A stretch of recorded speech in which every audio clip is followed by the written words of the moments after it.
Bonsoir et bienvenue à toutes et à tous. Nous allons commencer cette webconférence dans quelques minutes maintenant.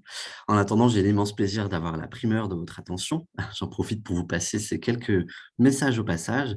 Avant toute chose, un fier merci de votre présence et de nous offrir votre énergie de fin de journée.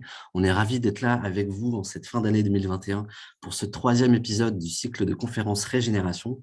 Après un premier épisode sur le monde d'après fin 2020, un deuxième mettant à l'honneur la jeunesse en mars, cette troisième édition adresse un sujet qui n'est pas des moindres, les métiers au service du vivant. Je m'appelle Baptiste, j'ai 27 ans, j'ai une formation d'ingénieur, j'ai dédié mes premières expériences professionnelles à du conseil en innovation par le design et des engagements associatifs en faveur d'un monde plus résilient pendant un peu moins de 3 ans.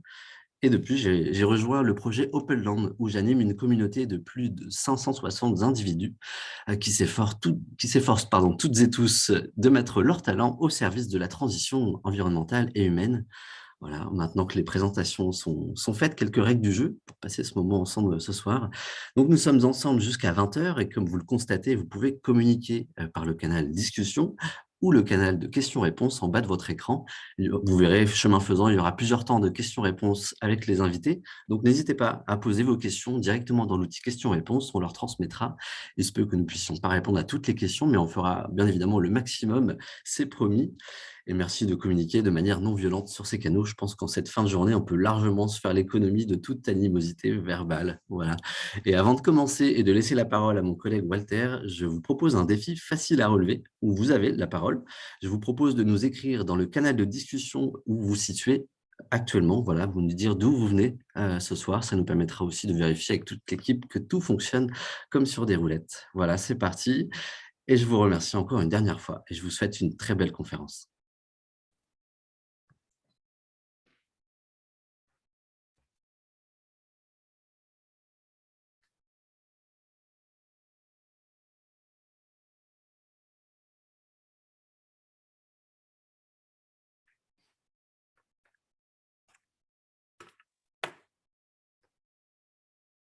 Bonsoir, bonsoir à chacune et bonsoir à chacun. J'espère que vous m'entendez correctement. Je suis ravi de vous accueillir pour ce troisième épisode de Régénération avec toute l'équipe Openland. Merci de nous rejoindre où que vous soyez. Et comme nous sommes en période un peu stressante, un peu difficile avec la remontée de cette épidémie, je vais vous proposer pour démarrer de souffler un instant et d'essayer de nous projeter en 2049. Alors vous me direz déjà 2022, c'est pas facile, 2049, je vous demande un effort surhumain. Eh bien, essayons d'imaginer en 2049, en France, en Europe et dans le monde, nous avons réussi. Eh oui, youpi! La transition écologique est dans la poche, in the pocket. Incroyable, on n'y croyait pas 30 ans plus tôt. Le corbe a repeuplé la Méditerranée, on assiste à une explosion de biodiversité des sols, biodiversité invisible de préférence, celle qui compte le plus. Tous les enfants et les adultes savent distinguer un cabillaud d'une mésange huppée, et ça c'est un vrai progrès. Nous sommes réconciliés avec le vivant et nous avons créé au passage ou converti des millions d'emplois. Et ça c'est très sérieux. C'est de ça dont on parle aujourd'hui. Et enfin, en 2049, toujours, la santé est reconnue comme un investissement et non comme un coût. Un investissement pour nous, pour nos enfants, évidemment. Impossible, me direz-vous. Eh bien, pourtant, c'est à ce projet que nous vous invitons à participer ce soir avec nos invités pour ce troisième épisode de Régénération. Nos trois invités que je vais vous présenter tout de suite, si on peut les voir à l'écran. Voilà, Emmanuel Delannoy, Géraldine Vuillet, Sébastien Fonbonne, et puis à la fin de ce Régénération, nous aurons un moment d'échange également avec Jérémy Gobet. Et je vais commencer par accueillir Emmanuel, Géraldine et Sébastien. Est-ce que vous êtes là? Est-ce que vous m'entendez? Est-ce que vos micros sont allumés? Oui. Et oui, bonjour. Eh oui, bonjour. Bonsoir tout le monde. Bonsoir à chacune et chacun. Emmanuel Delannoy, alors on ne va pas faire de formalisme, on se tutoie dans la vie, donc là on va se tutoyer, hein, on va faire simple. Ça marche. Salut Emmanuel, bienvenue, comment vas-tu? Bien. Et toi? Bon, très bien, je suis très content que tu sois avec nous. Comment on te présente, Emmanuel? Tu es un pionnier du vivant, de la biodiversité en France, depuis Enfin, un pionnier. Depuis des années, en tout cas, tu tiens C'est gentil, mais oui, voilà, depuis des années, voilà, ça ne me rajeunit pas. tu tiens ce cap. Tu es entrepreneur, tu as cofondé Picaya, l'entreprise Picaya. Tu es également auteur, notamment d'un livre dont on parlera tout à l'heure, Biomimétique. Qu'est-ce que j'oublie d'important? Euh, écoute, je te ferai un petit clin d'œil quand, plus tard, là, quand on présentera les objets. Non, tu n'oublies pas grand-chose d'essentiel. Toujours passionné de nature aussi et toujours envie de sortir. La nature, ça se vit. C'est pas quelque chose dont on parle. C'est pas de la théorie, donc il faut y aller. Ok, merci Emmanuel. Géraldine Vuillet, tu es présidente de l'association de la fresque de la biodiversité que tu as initiée et cofondée, c'est bien ça? Tout à fait. Et que tu as initié et cofondée avec ton frère, particularité, Oui, oui, à qui on adresse un petit salut amical au passage. je lui transmettrai. Voilà.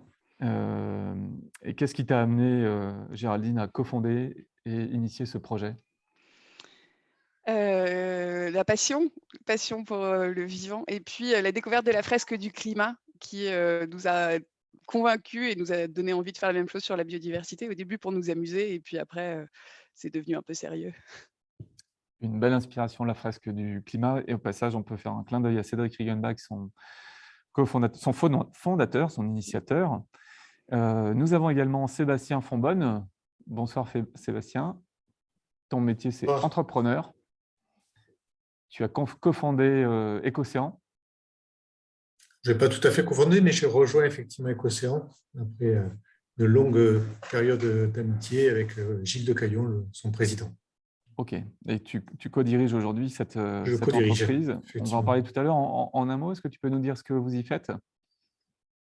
Alors, on conçoit, on fabrique, on installe des solutions de restauration écologique en milieu aquatique.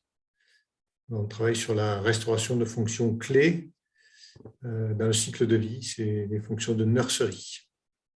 Ça paraît très spécialisé, mais c'est très simple à expliquer et c'est fondamental dans le cycle de vie. Bon, tu nous raconteras ça tout à l'heure. En attendant, on vous a demandé de venir avec un petit quelque chose. Avez-vous fait vos devoirs, messieurs, dames? Comme c'est l'usage désormais dans Régénération, on vous demande de nous présenter un objet qui raconte quelque chose de votre parcours personnel ou professionnel et que vous acceptez de partager avec le public. Eh bien, je vais commencer peut-être par Sébastien. Je vais prendre à l'envers. Sébastien, est-ce que tu veux bien nous présenter ton objet? Alors, ton micro est-il ouvert? Maintenant, il est ouvert. Donc, c'est un vieux ballon. Le mot vieux est important parce qu'il projette dans l'enfance. C'est un vieux ballon, un ballon qui sentait le cuir, la boue et le camphre des vestiaires. C'est aussi l'amitié, l'insouciance et l'ivresse. Alors, pas forcément celle des troisième mi-temps, mais celle du jeu et des victoires comme des défaites. Voilà. Alors, c'est un peu loin de notre sujet, mais pas si loin que ça quand même, parce que ce sport, il représente beaucoup de choses pour moi. C'est d'abord la complémentarité des personnes qui le présentent. C'est une équipe très diverse, la solidarité, le soutien fondamental. La passe se fait en arrière. S'il n'y a pas de soutien, on ne peut pas jouer. Voilà, l'engagement. Voilà, toutes ces notions, j'essaie de les appliquer aujourd'hui à la fois dans ma vie professionnelle et ma vie personnelle. Ok, merci Sébastien, merci d'avoir joué le jeu. Géraldine, que nous as-tu apporté? Alors, j'ai hésité avec la paire de jumelles que j'utilise pour regarder les oiseaux, mais j'ai pas pris ça. En fait, j'ai retrouvé ça en rangeant ma chambre. Alors, je sais pas si vous voyez super bien. Oh, je sens le collector. C'est un des premiers schémas de la fresque de la biodiversité qu'on a fait avec Geoffrey et Charles Sirot, qui nous avaient formé la fresque du climat et qui est aussi co-auteur.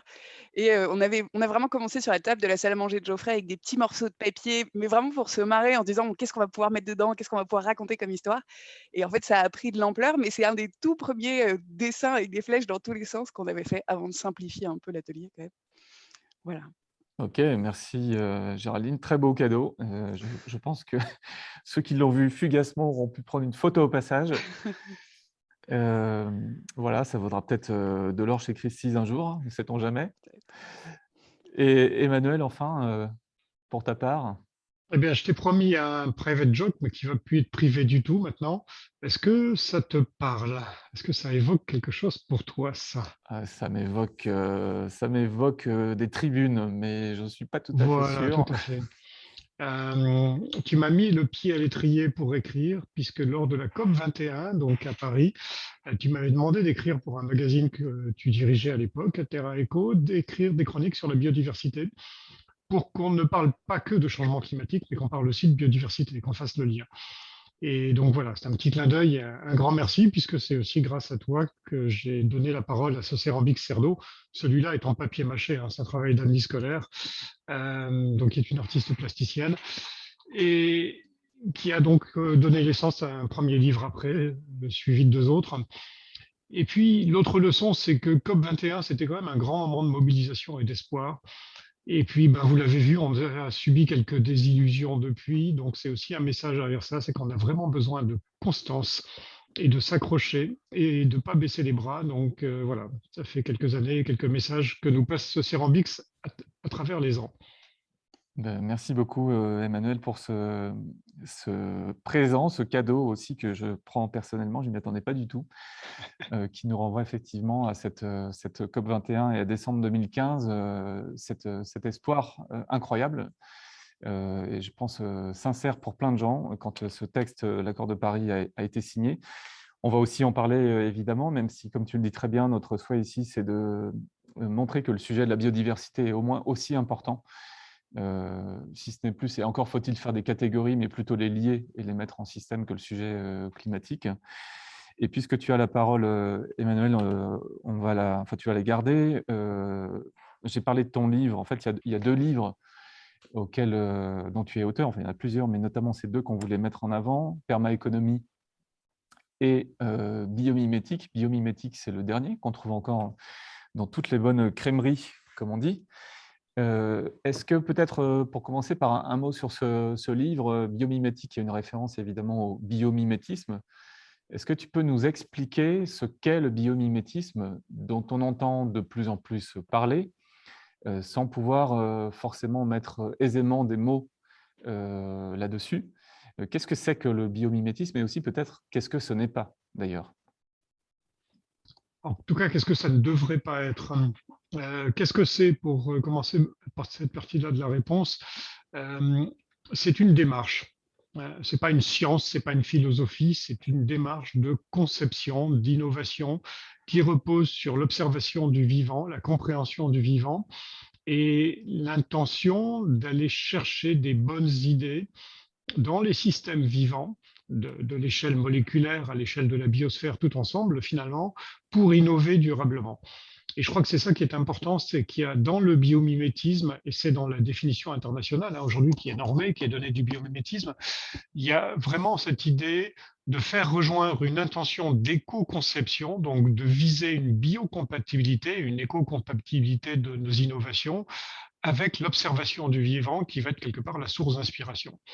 Et c'est toute la différence avec une autre démarche qui s'appelle la bio-inspiration, qui est un cadre plus large, mais qui pour le coup ne vise pas nécessairement une intention d'éco-conception.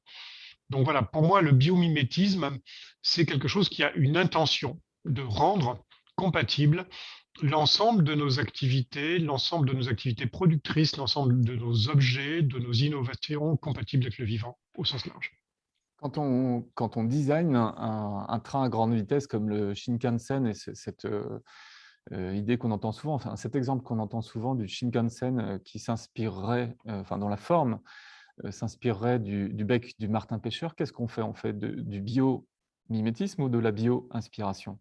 Alors c'est là toute l'ambiguïté, c'est que c'est souvent un exemple qui est cité comme exemple de biomimétisme, mais en fait, quand on y réfléchit, qu'est-ce que ça apporte au martin-pêcheur et aux vivants en général, le fait qu'on se soit inspiré de son bec pour faire un TGV? En l'occurrence, rien. Donc là, on est quand même effectivement plutôt dans la bio-inspiration. D'accord, ok. Est-ce qu'on peut donner un exemple, pour le coup, de biomimétisme poussé ou qui répondrait à la définition que tu en as donnée? Bah, le niveau le plus poussé, je dirais, du biomimétisme, c'est des démarches comme celles qu'on appelle les symbioses industrielles ou l'écologie industrielle, où on est vraiment dans une image de fermeture des flux, de bouclage des flux. L'idée, c'est de s'inspirer d'une forêt, par exemple, dans laquelle les déchets des uns sont les ressources des autres. Donc là, on est sur un niveau de biomimétisme au niveau de l'organisation ou des organisations. La permaculture ou l'agroforesterie est un autre exemple de biomimétisme, c'est-à-dire qu'on va s'inspirer des systèmes vivants et des écosystèmes complexes pour concevoir et piloter en fait des systèmes de production agricole qui reposent sur les mêmes principes et notamment sur la diversité et la coopération. D'accord. Alors, quand on parle de vivant aujourd'hui, ce biomimétisme, je ne sais pas si c'est une des disciplines ou une des manières d'essayer de pratiquer ou d'aller vers cette réconciliation avec le vivant et d'une économie, d'une civilisation qui essaie de coopérer plus que d'exploiter ou d'assujettir. Quand on parle de potentiel de création d'activités ou création d'emplois, parce que c'est le sujet dont on discute ce soir, je voulais te proposer une image qu'on entend souvent dans les métiers de la tech notamment. Souvent on dit les métiers de dans 10 ans, on n'est pas capable aujourd'hui d'imaginer tous ces métiers et probablement que 80% des métiers qui nous occuperont dans une dizaine d'années n'existent pas aujourd'hui. Donc il y a tout un imaginaire qui va avec, autour du numérique, autour de la tech. Ma question, c'est est-ce qu'on pourrait espérer, imaginer, et à quelles conditions, que finalement cette manière de penser ou de réfléchir s'applique aussi aux métiers du vivant, en partant de ce qu'ils sont aujourd'hui et de tout ce qu'ils pourraient être demain, puisqu'on a besoin d'eux? La réponse que j'ai envie de faire, c'est que, allez, rêvons un peu, puisqu'on disait qu'on était en 2049. En 2049, tous les métiers sont des métiers du vivant. Parce que tous les métiers, alors d'abord, aujourd'hui, déjà, l'essentiel de l'activité économique dépend du vivant. On fait souvent la relation entre l'économie et le vivant par les impacts. Alors c'est vrai que les activités économiques émettent des pollutions, fragmentent les écosystèmes, utilisent des espaces, prélèvent des ressources dans la nature, dans le vivant. Mais ce qu'on oublie aussi, c'est que ces activités économiques, elles dépendent du vivant. Et donc, quelque part, demain, l'idée, c'est de passer du stade inconscient où on va utiliser le vivant sans forcément en faire un enjeu, sans comprendre que c'est là le véritable capital stratégique des entreprises, à un stade où demain, le vivant sera considéré comme quelque chose qui est stratégique, qui est fondamental, sans lequel il n'y a pas d'activité économique. Donc en 2049, tous les métiers sont des métiers du vivant. Ok. Et aujourd'hui, ces métiers, ça représente quoi? Est-ce qu'on sait le chiffrer? Est-ce qu'on sait dire si c'est plutôt en développement? On parlait tout à l'heure de conversion, donc de mutation des métiers. Est-ce qu'on a des éléments un peu factuels là-dessus? Alors, Tu as notamment collaboré à des travaux, je crois, à ce sujet. Qu'est-ce que tu peux nous dire? Alors, j'ai remis en 2016, si mes souvenirs sont bons, un rapport effectivement au ministère de l'écologie sur le sujet qu'on trouve encore en ligne. La grande difficulté, c'est que autant on sait dire il y a un secteur du bâtiment, il y a un secteur de l'automobile, il y a un secteur du tourisme ou de l'aéronautique, il n'y a pas de secteur de la biodiversité. Donc, qu'est-ce que c'est qu'un métier de la biodiversité? C'est pas si évident que ça. Alors, il y a des métiers qui, par intention, Sébastien en est un bon exemple ici avec Écocéan, on vise à restaurer des activités écologiques et le vivant. Mais ça représente quelques milliers d'emplois à peine dans l'économie nationale. Après, il y a des métiers qui sont vraiment en prise directe avec le vivant, mais qui peuvent parfois être des métiers d'exploitation du vivant et qui vont plutôt dégrader le vivant. Donc, on ne va pas tellement avoir envie de les faire rentrer dans la biodiversité. Et là, ce n'est pas des catégories simples, puisque le tourisme, l'agriculture ou la foresterie, par exemple, peuvent rentrer dans l'une ou l'autre des catégories. On peut faire un tourisme ou une agriculture qui servent le vivant, ou un tourisme et une agriculture qui détruisent le vivant. Et donc, c'est qu'une question de conversion et de curseur. Tout ça mis ensemble, on considère qu'on a à peu près aujourd'hui quelque chose comme 200 000 emplois qui sont des professionnels, des acteurs de la biodiversité. Ça part des métiers de la recherche, de l'enseignement, des gens qui vont gérer le patrimoine naturel, les gardiens de parcs, etc. Et puis effectivement tous les acteurs du génie écologique. Et puis une petite partie des acteurs du tourisme, de l'agroécologie, de l'agriculture, et de la foresterie, quand on est vraiment dans une intention de gérer durablement cette ressource-là. Donc, ça peut rentrer dans la catégorie du génie écologique. Au-delà de ça, ce qu'il faut dire quand même, c'est qu'on a aujourd'hui pratiquement 80%, je crois que j'ai déjà dit, de l'économie qui dépend de la biodiversité. Et donc, il y a une dépendance forte. L'intention, d'ailleurs, derrière ce rapport-là, c'était de mettre en balance, quelque part, la fameuse économie classique, extractive, etc. Et en l'occurrence, la demande venait d'une discussion qu'il y avait autour d'un site à Gardanne bien connu, avec un émissaire qui envoie des boues rouges dans le parc national des Calanques, que Sébastien connaît bien comme problématique. Et puis ce fameux chantage à l'emploi qui est toujours de dire, bah oui, mais si vous nous empêchez d'émettre ces effluents-là, on est obligé de fermer le site. Et du coup, c'est 400 emplois qui sont à la clé. Oui, mais est-ce qu'on compte les emplois du parc national des Calanques? Est-ce qu'on compte les emplois du tourisme, de la pêche, de l'ensemble des activités qui dépendent directement des milieux naturels? Et là, on se rend compte que c'est beaucoup plus que 400. Donc c'est là qu'il y avait ce calcul à faire, en fait, qui était intéressant. Ok, merci Emmanuel. Alors, dans nos petites habitudes désormais Régénération, il y a l'idée que les invités s'auto-interviewent, enfin pas eux-mêmes, mais en tout cas s'interviewent mutuellement. Donc, je suis certain que Géraldine et Sébastien ont une question à te poser. Je leur laisse la parole. Géraldine, peut-être tu veux commencer? Oui, oui, oui. Moi, j'ai juste une question. En fait, comment on fait pour... est-ce qu'il y a des moyens de repérer quand le biomimétisme est juste du greenwashing ou si c'est vraiment... Enfin, il y a beaucoup d'entreprises qui utilisent le biomimétisme. Biomime Expo est un bon exemple de rassemblement de choses qui sont à la fois hyper intéressantes et d'autres qui sont quand même un peu discutables. Est-ce qu'il y a des façons d'un peu de le repérer et d'aller un peu challenger aussi les entreprises là-dessus? Oui. La réponse simple, c'est que il faut que ça serve le vivant. Il faut que si on prend une idée à un système vivant, quel qu'il soit, que ce soit un écosystème ou une espèce, on renvoie l'ascenseur et renvoyer l'ascenseur de la meilleure manière possible.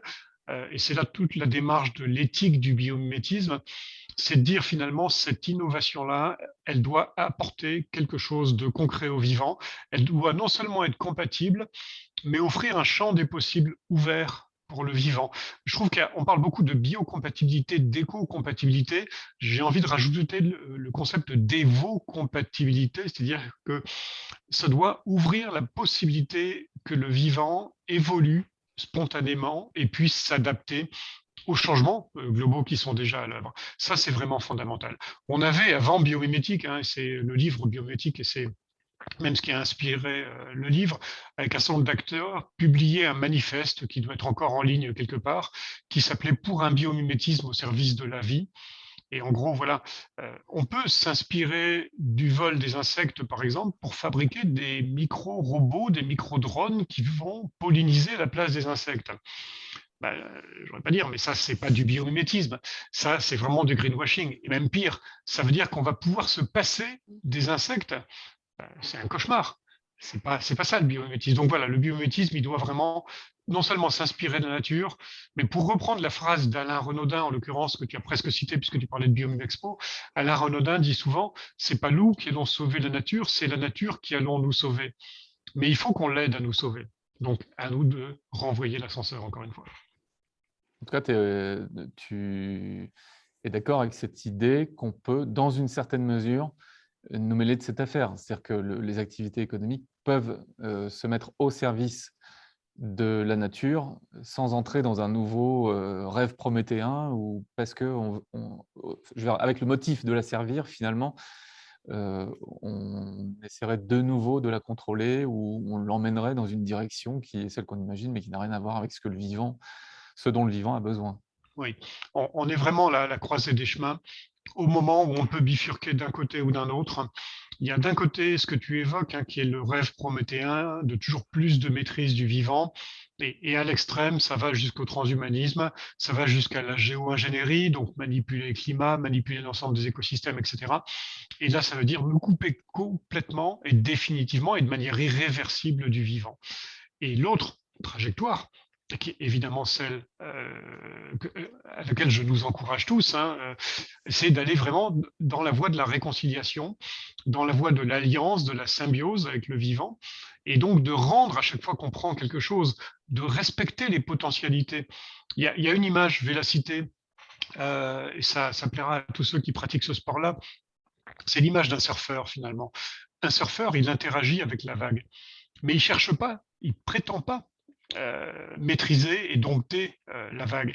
Il tire parti de l'énergie, de la puissance considérable de la vague, mais en fait, ce que le surfeur maîtrise, c'est pas la vague, c'est les techniques qu'il a mis au point pour interagir avec la vague.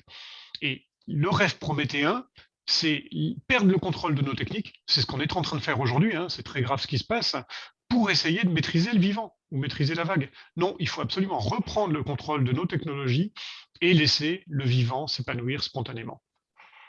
Sébastien? Moi, j'avais plus une question sur les contraintes qui pourraient être identifiées aujourd'hui ou les difficultés qui pourraient finalement limiter ce basculement vers une économie plus en phase, en tout cas une économie du vivant en 2049. Je crois que la principale, elle est culturelle. C'est vraiment une question d'imaginaire, d'inconscient, de mindset, comme disent les Anglais. C'est-à-dire que tant qu'on est dans un mode de pensée qui fait qu'on va voir dans le vivant quelque chose d'un peu difficile à contrôler, à maîtriser, etc., et tant qu'on va vouloir contrôler, on n'y arrivera pas. Tant qu'on verra dans la diversité quelque chose qui est potentiellement une menace, potentiellement une gêne, un caillou dans la chaussure, et que finalement les choses sont mieux quand elles sont bien rangées, bien droites, toutes à la même hauteur, on n'y arrivera pas non plus. Et donc le changement de mindset, quelque part, de bascule, c'est vraiment se dire non, la diversité, biodiversité ou diversité tout court, c'est une richesse fondamentale, c'est le pilier fondamental de l'évolution, de la résilience, de la capacité d'adaptation des écosystèmes du vivant et des sociétés humaines aussi. Et donc ça, il faut vraiment l'accepter. Et après, cette question de lâcher un petit peu prise finalement, se dire mais c'est pas en contrôlant tout toujours qu'on y arrive le mieux. Au contraire, on est dans une espèce de guerre permanente. Imaginez si nous, dans une famille par exemple, on contrôlait en permanence nos enfants. Imaginez qu'un patron dans son entreprise contrôle et surveille en permanence ses employés. Ah, mais ça Il y en a n'arrive qui jamais, essayent, ça, mais ça se Emmanuel. passe pas bien. Ok, c'est très clair, Emmanuel. Merci beaucoup. On a des questions du public pour toi. Et c'est Baptiste qui prend le relais pour cette séquence. Tout à fait. Nous avons présentement une question de Vanessa qui nous pose la question suivante. Le vivant reposant sur une logique voilà, d'adaptation permanente dans son fonctionnement, comment est-ce compatible finalement avec une approche optimisée voilà, d'amélioration continue qui guide les activités économiques aujourd'hui? Alors, là aussi, c'est un changement complet de manière de fonctionner. Et encore, le mot optimiser ne me gêne pas trop. Plutôt le mot contrôle, canalisation est plus gênant. Mais effectivement, quand on a été formé comme moi d'ailleurs, il y a 25 ans, dans les systèmes de management, dans la qualité, dans l'amélioration continue, dans la normalisation, la standardisation, etc., et bien là, il faut apprendre à travailler autrement. Et il faut apprendre justement à intégrer cette diversité dans les process et dans les manières de faire. Mais ce que nous a appris la pandémie, par contre, c'est que notre optimisation, notre maximisation des process, etc., des flux et autres, ça marche très bien quand les conditions sont sous contrôle. Mais dès qu'il y a la moindre variation, dès qu'il y a la moindre perturbation, on perd pied et on n'y arrive plus. Alors que les systèmes plus diversifiés sont beaucoup plus adaptatifs. Ok. Baptiste? Merci Emmanuel. Est-ce qu'il y a le temps pour une autre question, Walter? Ah oui, il y a le temps. On peut prendre 2-3 questions. Ouais. On avait une question ensuite de Charlotte qui nous demande, en tout cas qui te demande, Emmanuel, voilà, si tu pouvais rappeler concrètement pourquoi 80% de l'économie serait liée au vivant. Je vais donner un exemple simple. Si vous consommez de l'énergie, à un moment donné, il y aura forcément besoin d'eau, soit pour produire l'énergie directement si on est dans de l'hydroélectricité, soit pour refroidir une centrale, qu'elle soit d'ailleurs nucléaire ou thermique, quel que soit le mode de production, on a besoin d'eau pour refroidir des processus. N'importe quel processus industriel a besoin d'eau aussi. Eh bien, l'eau, on en a, et notamment on en a toute l'année, quand les écosystèmes sont en bon état, quand vous avez des forêts, des zones humides, des prairies qui vont avoir un rôle un peu de tampon, conserver l'eau et la libérer au bon moment. Ben ça, c'est un fonctionnement écologique qu'on ne sait pas reproduire d'ailleurs et qui est lié à la nature, au fonctionnement de la nature. On pourrait parler que de cet exemple-là, mais il y en a plein d'autres. Ouais, j'en doute pas. Merci beaucoup. Je n'ai pas d'autres questions là dans le chat, mais il y en a une qui me vient spontanément, Emmanuel. Qu'est-ce qui manquerait aujourd'hui finalement pour professionnaliser largement le biomimétisme en France? Alors, je dirais, il y a deux choses. On n'a pas forcément besoin de former des spécialistes. Il y a déjà des cursus, notamment à l'ENSI, qui forment des spécialistes. On a besoin maintenant de faire percoler cette culture-là auprès des généralistes.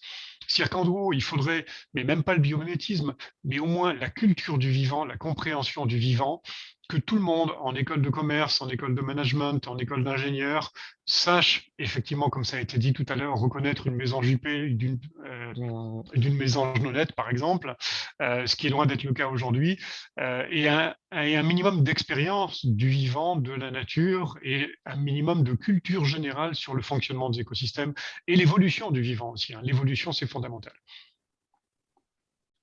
Il faut que tout le monde fasse la fresque du vivant. Ça nous fait une belle transition pour Géraldine après. C'est une belle transition. J'ai vu qu'il y avait une petite question qui vient d'apparaître quand même, Baptiste. Oui, tout à fait. Et les questions, c'est toujours Vanessa qui nous pose la question du sybiose. Est-ce que le sybiose pourrait contribuer à cette acculturation au vivant selon toi? Est-ce que tu peux déjà dire ce qu'est le CBIOS? Alors, le CBIOS, c'est le Centre européen d'expertise en biomimétisme de Senlis, parce qu'il est basé à Senlis, mais il a une couverture nationale. Et c'est un organisme qui fédère l'ensemble des acteurs du biomimétisme, que ce soit les acteurs académiques, le monde scientifique, et les acteurs professionnels, les consultants, les bureaux d'études et l'ensemble des entreprises qui utilisent et mettent en œuvre le biomimétisme. Et donc, une de ces missions, effectivement, c'est de faire la promotion du biomimétisme, mais c'est aussi d'encadrer quelque part son utilisation, donc en mettant en place les garde-fous éthiques. Une dernière question, Emmanuel, que j'aimerais te poser. Si on revient à l'origine du biomimétisme, il me semble qu'on doit beaucoup à Janine Benyus. Est-ce que c'est exact? Est-ce qu'on peut dire deux mots au sujet de cette grande personne? Janine Benyus, c'est une biologiste, c'est une journaliste aussi, donc qui fait du journalisme scientifique et qui s'est saisie de ce sujet-là en faisant un petit peu un panorama à 360 degrés pour regarder quels étaient les domaines dans lesquels des chercheurs, mais aussi des gens du monde agricole, mais aussi des personnes du monde industriel, etc., incarnaient et mettaient en œuvre cette démarche-là qui ne s'appelait pas encore biomimétisme à l'époque. Et là où elle a franchi la première impasse, c'est justement dans cette idée de dire que on n'est pas dans ce que les Allemands, par exemple, appellent la bionique depuis longtemps. On n'est pas dans la copie du vivant pour faire des choses et solutions technologiques. On est vraiment dans l'idée de rechercher des solutions compatibles avec le vivant. Ça, c'est fondamental dans la démarche qu'a proposée Janine Benyus. D'accord, très bien. Eh bien, merci beaucoup, Emmanuel. On reste avec toi tout au long de ce webinaire. Et puis, je recommande vraiment très, très chaudement à toutes et tous de lire Biomimétique et pas que. C'est un livre extrêmement clair, accessible et éclairant, tout simplement, et inspirant, évidemment. On va enchaîner tout de suite. Ah non, pardon, j'allais oublier, excusez-moi, petite séquence artistique. On t'a sollicité et on va le faire avec tes camarades de jeu sur une inspiration artistique. Qu'as-tu voulu nous partager, Emmanuel? En écrivant Biomimétique, d'ailleurs, je suis tombé un peu par hasard sur ce poème de Jacques Prévert que peut-être certains d'entre vous ont appris à l'école. Et je me suis dit, mais finalement, Jacques Prévert, il avait déjà pensé à tout. On est quand même au milieu des années 50, là, et on parle de politesse. La politesse, finalement, c'est pas autre chose que les égards qu'on a avec l'autre, un tiers. Et là, voilà, il nous dit, soyez polis. C'est une forme de respect, finalement, avec les aliments, avec les éléments, avec les éléphants, avec les femmes, avec les enfants, avec les gars du bâtiment. Mais soyez polis avec le monde vivant. Et alors après, il y a toute une suite au poème que je ne vais pas vous lire, ce ne sont que des extraits, ça d'ailleurs, le poème est assez long. Et vous voyez qu'à la fin, il dit il faut que tout le monde soit poli avec tout le monde. Sinon, il y a des guerres, il y a des épidémies, et des tremblements de terre et des paquets de mer et des coups de fusil. Je me suis dit, mince, quand même, il a fait très fort quand il a écrit ça en 1955 à peu près. Merci Emmanuel pour cet hommage à un grand poète, effectivement. On va passer, merci à toi, on passe à la séquence Géraldine Vuillet. Donc Géraldine, je le disais tout à l'heure, qui a co-initié et cofondé la fresque de la biodiversité. Vous connaissez peut-être la fresque du climat, cet outil pédagogique d'intelligence collective qui permet assez rapidement et en groupe appréhender les enjeux climatiques. Eh bien, il y a la fresque de la biodiversité, une très belle initiative que nous adorons ici à Openland et à laquelle certains d'entre nous ou certaines d'entre nous sont formés avec joie, auprès de Géraldine d'ailleurs. Donc on a voulu ce soir l'avoir avec nous pour qu'elle nous explique non seulement la genèse de ce projet, parce que ça raconte aussi une histoire intéressante sur ce qu'on peut faire quand on ouvre ce magnifique livre du vivant, mais aussi pour discuter de ce que tu vois pour la suite. Alors peut-être déjà nous dire, Géraldine, un ou deux mots de ton parcours. Qu'est-ce qui t'a amené jusqu'à la biodive, comme on dit? Alors, la passion pour la biodiversité, en fait, avec donc Geoffrey qui a co-créé avec moi la fresque, on a été biberonnés à la biodiversité. Pour une raison assez simple. Déjà, on a toujours vécu au contact du vivant, mais en plus, notre père a longtemps travaillé pour des carrières d'extraction de granulats. Et en fait, dans les carrières, ils font énormément de valorisation de la biodiversité. Donc, lui, c'était son sujet, il travaillait sur ces sujets-là. Et il nous a biberonné vraiment à la biodiversité. Donc, on était passionnés par ça. Et ni lui ni moi n'avons fait d'études dans ce sens-là. Je pense que si aujourd'hui je devais choisir un nouveau métier, je serais éthologue, mais à l'époque je ne savais pas que ça existait, donc j'ai fait du marketing et des sciences politiques. Et après un parcours assez divers et varié d'expériences à l'étranger notamment. Quand je me suis retrouvée en France en 2018-2019 à la recherche d'un travail et que j'ai découvert, avec Geoffrey, on a découvert la fresque du climat. On en est sorti en se disant, vraiment l'outil est génial. Alors, on adore, le jouer en général, l'animation et tout ça, donc en plus on était vraiment convaincus par, l'éducation par le jeu, c'est un truc qui nous parle beaucoup et donc on s'est dit: «Bon, on va faire la même chose sur la biodiversité». La biodiversité, c'est un sujet que personne ne connaît et donc tout le monde se fout un peu quand même. Enfin, moi j'ai un peu ce sentiment que en plus, je suis une fille qui aime les animaux, 30 millions d'amis, voilà, alors j'ai beaucoup entendu: «Ah Géraldine, l'amie des bêtes, c'est bien mignon» et les gens ont ça en tête, la biodiversité, c'est mignon, mais c'est pas très sérieux. Parlons de trucs un peu sérieux, le climat, c'est très sérieux, l'énergie, c'est très sérieux. La biodiversité, c'est, les maisons jupées, d'accord, merci et donc on s'est dit: «Ben, il faut qu'on fasse ce truc» et on a commencé, on a proposé à Charles Sirot qui, nous avait formés à la fresque du climat de nous rejoindre et et puis en fait, il y a eu un effet boule de neige, donc Deloitte Développement Durable avait eu la même idée que nous, donc on a fusionné nos fresques et ensuite on est allé voir des experts de la biodiversité, on leur a fait tester la fresque, ils nous ont soutenus tout de suite, l'OFB, notamment l'Office français de la biodiversité, nous soutient depuis le début. Le Muséum national d'histoire naturelle, on a eu la chance de pouvoir le faire tester à des gens comme Bernard Chevassieux-Louis, qui est aujourd'hui président d'Humanité et Biodiversité, mais qui est, je crois, ancien président du muséum, qui est un écologue, brillant. Donc on a vraiment, eu la chance de pouvoir le faire tester à des pros et puis ensuite, de déployer et ça a pris. Aujourd'hui, au compteur, aujourd'hui, on était à 5 519 personnes sensibilisées en 2 ans et demi. Donc ça marche bien, on est très contents, on a des super retours, on a plein d'animateurs, beaucoup d'animateurs à Nantes, mais voilà, pas ce que je peux dire dessus. Eh ben, écoute, c'est déjà très bien. Tu parles du fait qu'on ne donne pas suffisamment crédit ou en tout cas de sérieux à ce sujet de la biodiversité, pas jusqu'à présent en tout cas, même si probablement les choses sont en train de changer. Si on regarde du côté des entreprises, en quoi est-ce qu'aujourd'hui, tu dirais qu'une entreprise est concernée par la biodiversité? Ou comment peut-elle l'être? À quel titre? Alors à plusieurs titres, déjà en fait, il y a beaucoup de l'activité 80 de l'activité économique dépend de la biodiversité, c'était le chiffre C'est ce de que tout à disait l'heure Emmanuel tout à d'Emmanuel. l'heure, oui, tout à fait. Alors, il y a plusieurs types d'entreprises, mais en fait, il y a déjà des entreprises qui vont avoir des grosses dépendances à la biodiversité.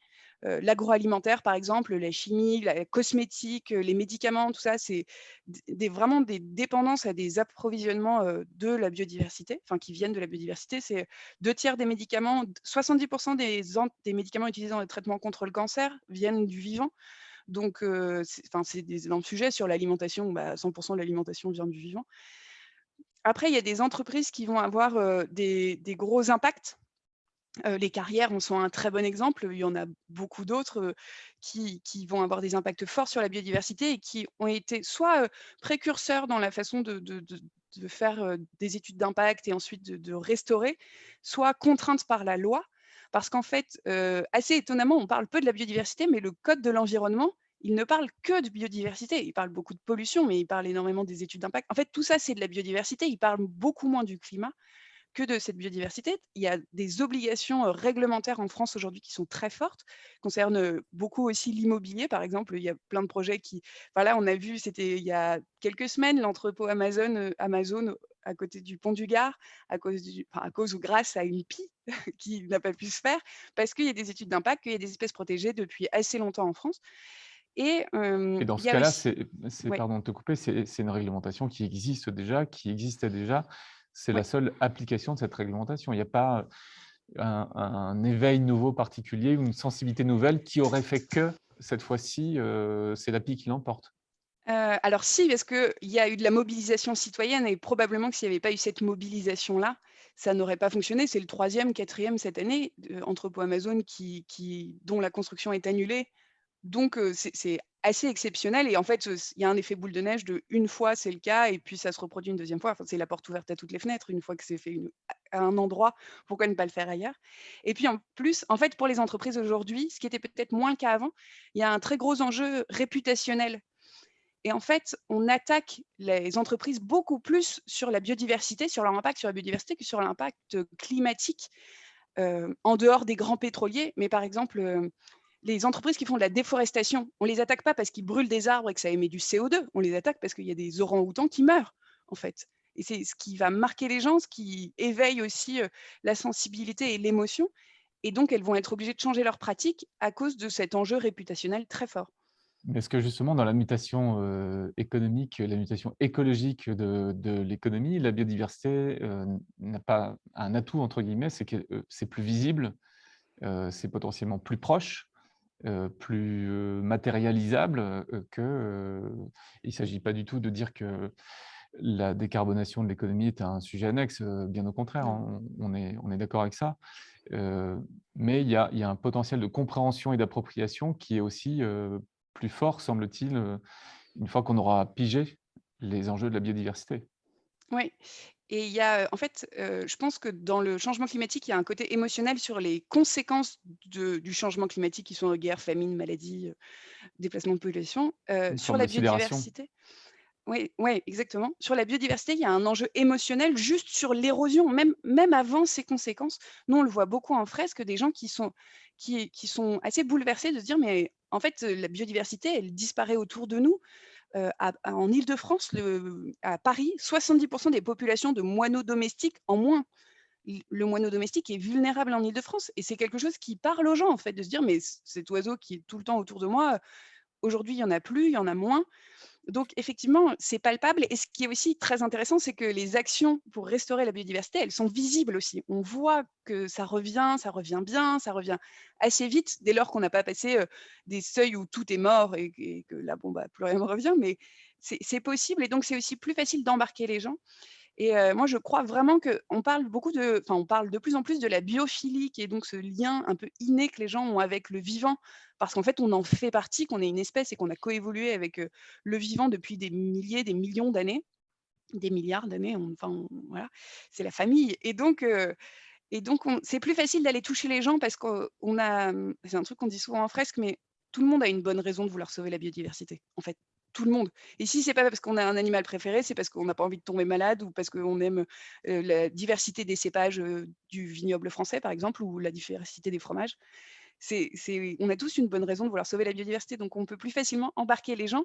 Et les entreprises, elles sont faites aussi par des gens. Donc, ça peut bouger comme ça aussi par l'intérieur des entreprises. Ok. Emmanuel, Sébastien, des questions pour Géraldine? Qui veut commencer? Allez, je veux bien me lancer, excuse-moi Vas-y. Emmanuel. J'ai une question simple. Toi, quelle est ta raison de sauver la biodiversité finalement? À part toute cela, s'il y en a une. Alors j'en ai plein, mais j'ai découvert Baptiste Morisot il y a pas très longtemps et je trouve qu'il parle bien de notre lien au vivant et il avait cette phrase dans Manière d'être vivant où il dit: Quelle folie nous a frappés pour qu'on ait perdu les égards pour ce qui nous permet d'être en vie». Et j'aimais bien dans le poème, enfin ce côté être poli, mais c'est les égards en fait, juste, juste c'est grâce à la biodiversité qu'on est vivant et je trouve ça important et puis les égards pour en fait des animaux qui ont l'air peut-être plus simples que nous, mais qui sont là depuis aussi longtemps que nous et ils n'ont pas moins le droit que nous d'être là et ils ont beaucoup à nous apporter, ne serait-ce qu'en émerveillement et en bonheur de l'observation du vivant qui est une source de joie, réelle qu'on observe, chez les enfants comme chez les adultes et qui est un moteur de l'action donc ouais, mais les égards pour le vivant. Voilà. Emmanuel? Alors, comme le vivant évolue, est-ce que la fresque du vivant va évoluer? Est-ce qu'il y a des suites ou des prolongements prévus? Oui, il y en a plein. On est en train alors, en fait, la fresque de la biodiversité, elle se décline pas, mais elle est en 2 parties. Il y a une première partie qu'on appelle les apéros, on est des gens assez, pragmatiques et qui sont des écosystèmes qu'on vient perturber. Ça, on a vocation à en faire vraiment beaucoup adaptés aux écosystèmes régionaux. Donc on en a fait un tout nouveau là sur, la disparition des vautours en Inde. On est en train d'en travailler un sur le corail, à La Réunion. On va en faire, vraiment des différents pour que ça puisse parler à tout le monde, en fait. C'était important pour nous, ça et ensuite donc on voudrait travailler et on commence à travailler sur des modules un peu complémentaires qu'on va venir accrocher à la fresque. On va en faire un sur les sols, qui est un sujet qui nous tient beaucoup à cœur. Voilà, on va en faire un probablement sur Voilà, la je pense que là, tu as pollinisation. ton premier testeur là, On avec va faire Emmanuel. des tests et puis on va en faire un sur les solutions fondées sur la nature. Sur, la pollinisation, sur l'agriculture, l'alimentation, voilà. Donc on va avoir des modules qui vont s'accrocher comme ça à la fresque pour aussi s'adapter au public, visé et à l'entreprise, si nécessaire. Alors, je crois que sur les solutions fondées sur la nature, gros clin d'œil à Marine et à Pascal, tu auras aussi des testeuses et plus si affinité. Super. Est-ce que on voit aujourd'hui que les entreprises intègrent la question du climat parfois justement via les ateliers de la fresque du climat? Est-ce que tu observes ou commences à observer la même chose sur la fresque de la biodiversité? C'est-à-dire que ce sujet entre aussi par ce biais dans l'entreprise, dans le monde économique. Oui, nous on le fait, moi c'est mon activité, professionnelle de tous les jours de faire des fresques dans des entreprises. On le voit alors on a été contacté au début par des entreprises qui avaient soit des forts impacts, soit des grandes dépendances. On l'a fait, chez l'Occitane par exemple, voilà Decathlon aussi a fait la fresque de la biodiversité. On en fait dans pas mal d'entreprises, je vais pas tous vous les citer, mais il y a un cas qui est intéressant, c'est EDF. EDF, ils déploient la fresque du climat massivement, ils ont des gens à plein temps, là-dessus et en fait, ils ont découvert, la fresque de la biodiversité et ils ont été très séduits par l'outil. C'est, Claire Varret qui est responsable, je crois, du pôle biodiversité chez EDF. Elle adore. Mais comme, ils ne peuvent pas le déployer en même temps, parallèlement à la fresque du climat, ils nous aident ils nous ont déjà aidés d'ailleurs, à la faire traduire en chinois pour aller la déployer chez EDF Chine et avoir des animateurs sur place qui puissent les déployer. Et eux, ils font vraiment un déploiement, même en France, où on forme des animateurs. C'est un outil qui est facile à prendre en main parce qu'en fait, on fait l'atelier, ensuite on fait une formation et après vous pouvez animer. Donc ça fait un effet boule de neige dans les entreprises et ça marche bien comme ça. Et EDF n'est pas une entreprise dont on se dirait spontanément qu'elle a il y a des gros impacts quand même, mais des dépendances, pas forcément. Et en fait, c'est un sujet qui porte chez eux. Ok, bonne nouvelle. Ouais. Sébastien, Emmanuel, encore une question si vous voulez?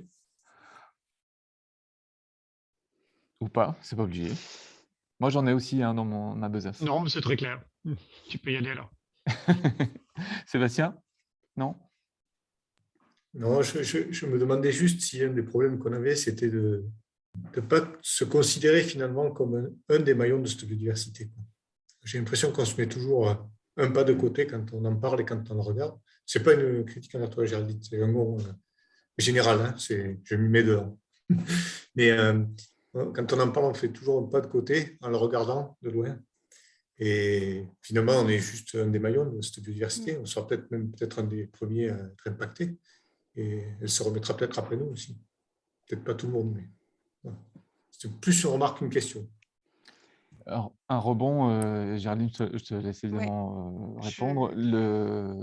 Est-ce qu'il y a des choses prévues vers le jeune public? Là, on voit à long terme, mais puisque tout à l'heure, on parlait de 2049, a priori, les professionnels de demain sont dans les écoles aujourd'hui.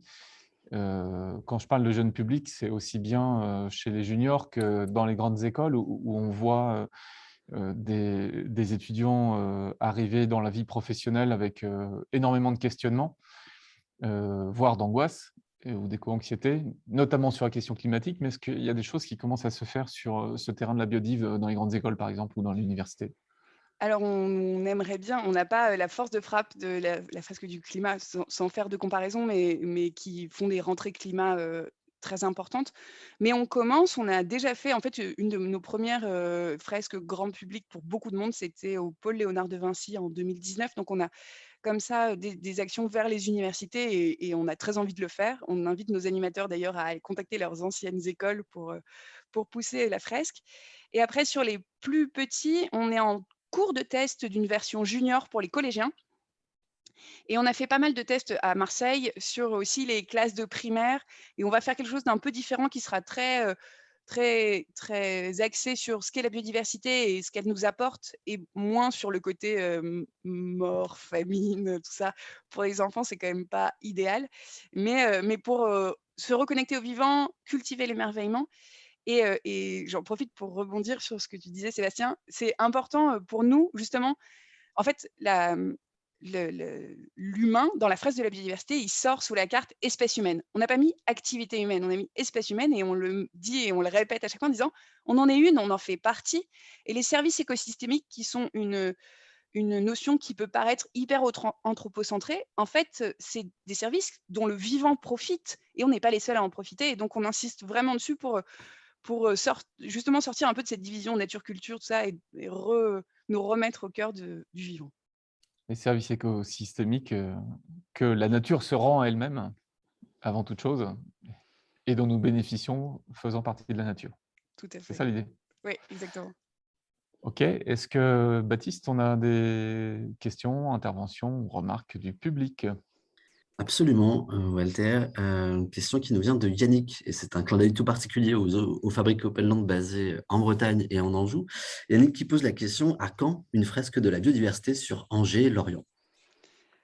Alors, c'est une bonne question qu'il faudrait poser aux animateurs sur place, mais on a des animateurs à Angers. Il y a Renaud Bonnel qui a créé la fresque de la construction aussi, qui est co-créée, qui est à Angers. On a une de nos administratrices aussi qui est à Angers.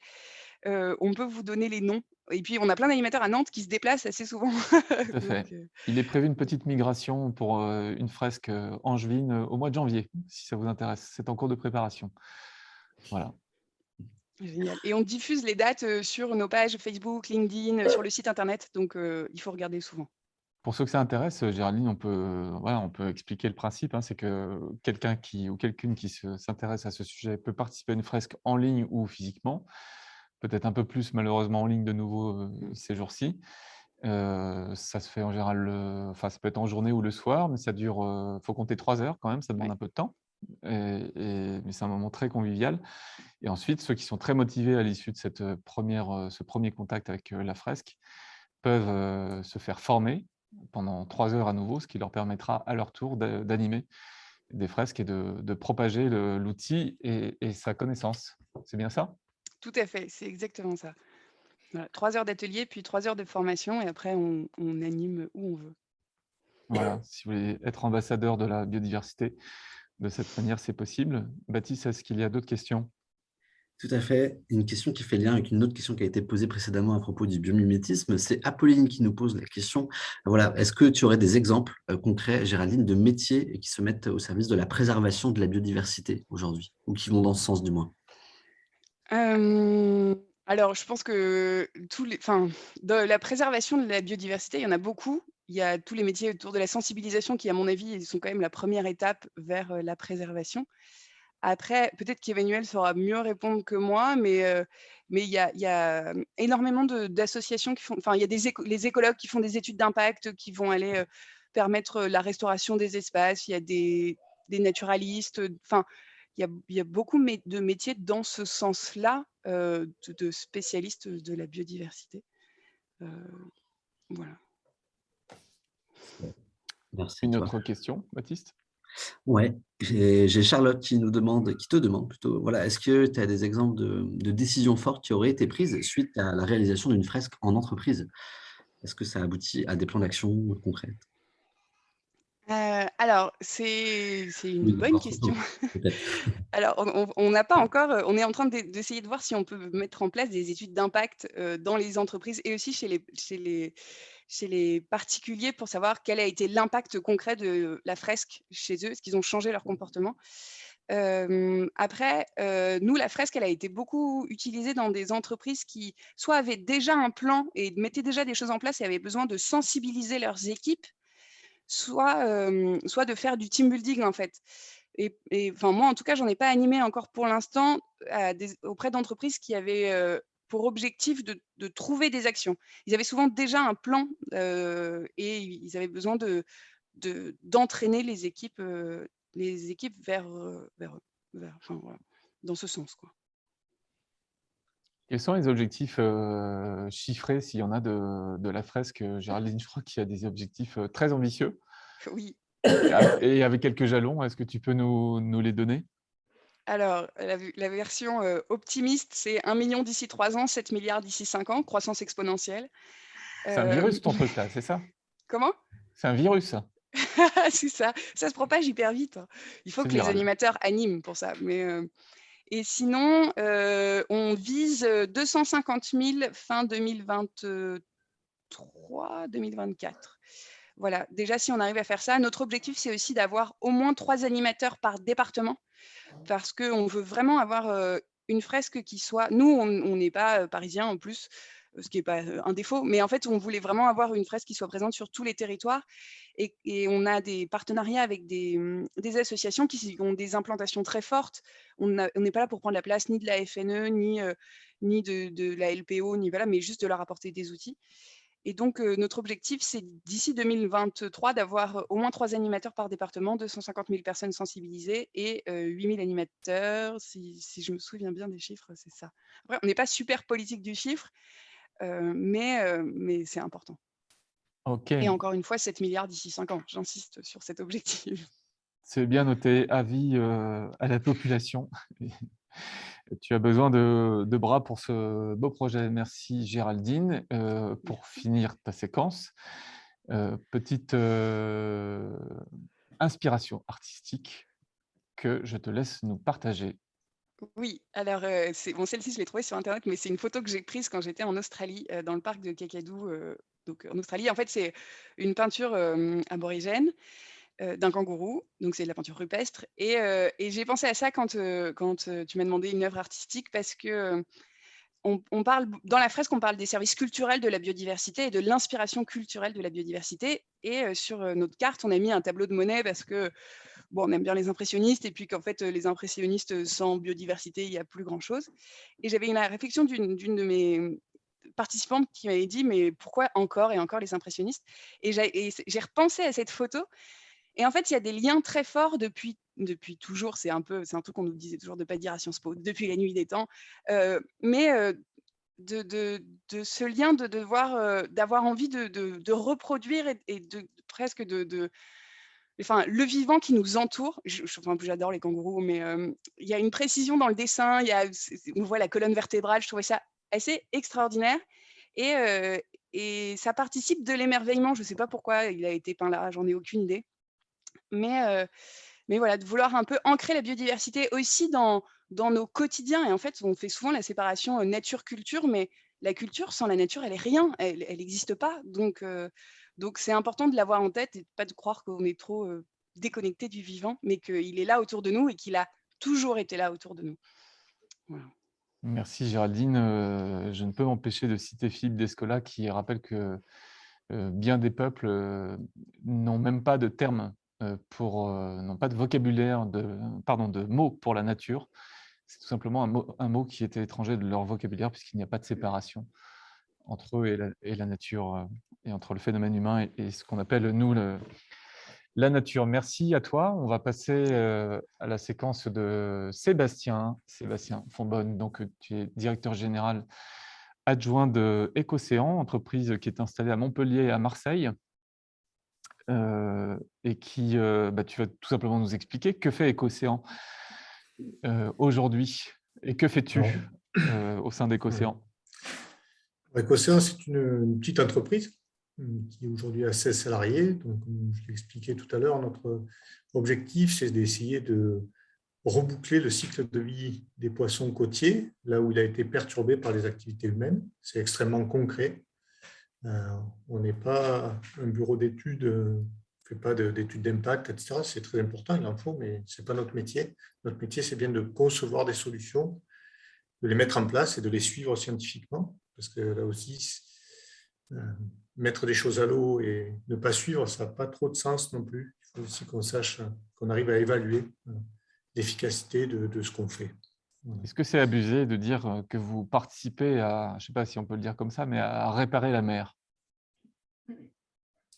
Ouais, nous, en toute modestie, on dit qu'on la repeuple. Mais ça fait rigoler. Mais... Alors, comment vous y prenez pour la repeupler? De qui la repeuplez-vous déjà? On la repeuple de ce qu'elle nous donne. Ça, c'est déjà une première étape. En fait, pour bien comprendre nos actions, il faut essayer d'imaginer le cycle de vie des poissons. La quasi-totalité des poissons, des espèces côtières, se reproduisent en mer, finalement, et leurs œufs sont fécondés et dérivent. Donc, la première phase de vie d'un poisson, la phase larvaire, elle se passe quelque part au large dans le Grand Bleu, on ne sait pas trop où, on ne sait pas trop comment. Et pour la quasi-totalité des espèces, c'est un peu une inconnue. En fait, c'est la base de la chaîne alimentaire, c'est ce qui contribue à alimenter ce qu'on appelle le plancton. Voilà. Dans sa dernière phase larvaire, le poisson il est programmé finalement pour regagner la côte. Et là, pendant quelques jours, il va pouvoir commencer à nager, en tout cas à se diriger volontairement. On ne sait pas encore comment, on ne sait pas encore exactement pourquoi, quels sont les signaux qu'il reçoit, mais il part du Grand Bleu, il va se diriger vers les côtes et il va s'installer dans ce qu'on appelle des petits fonds côtiers, c'est-à-dire des espaces situés entre 0 et une vingtaine de mètres d'eau, et sur lesquels on a en Méditerranée nos herbiers de Posidonie ou des kelpes ailleurs, des petits cailloux, etc., etc. Et où ils vont trouver en fait une nourriture adaptée aux différents stades de croissance du jeune poisson. Il va passer de bébé à adolescent, c'est un peu schématique, mais c'est ça. Et donc, ils n'auront pas la même alimentation au fur et à mesure de cette croissance. Et il faut qu'ils trouvent un abri. Voilà. Ils ont navigué pendant plusieurs semaines, ils ont épuisé leur réserve. La nature bien faite, elle leur a donné une réserve, ce qu'on appelle le sec vitellin. Il sera épuisé à ce moment-là. Donc, s'ils ne trouvent pas un abri et de quoi se nourrir, il disparaît. Et on a 90 à 95% de mortalité naturelle dans ce cycle de vie. Maintenant, si on impacte ces zones de nurserie, on arrive à un taux de disparition beaucoup plus élevé qui peut arriver jusqu'à 100%. Et en fait, sans le savoir, l'urbanisation s'est faite majoritairement sur ces zones littorales. Et donc, on a très fortement impacté ces zones de nurserie. Aujourd'hui, on estime, nous, que cette perte d'habitat essentielle a eu un rôle, a eu et a continué à avoir un rôle extrêmement important finalement dans le développement des stocks de poissons.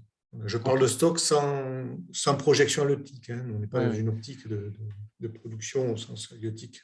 Quand tu dis qu'on a impacté, mais de quelle manière concrètement? Parce qu'on construit des digues, des jetées, des ports, des marinas, c'est ça? C'est ça. Et en fait, les zones de nurserie, ce n'est pas partout.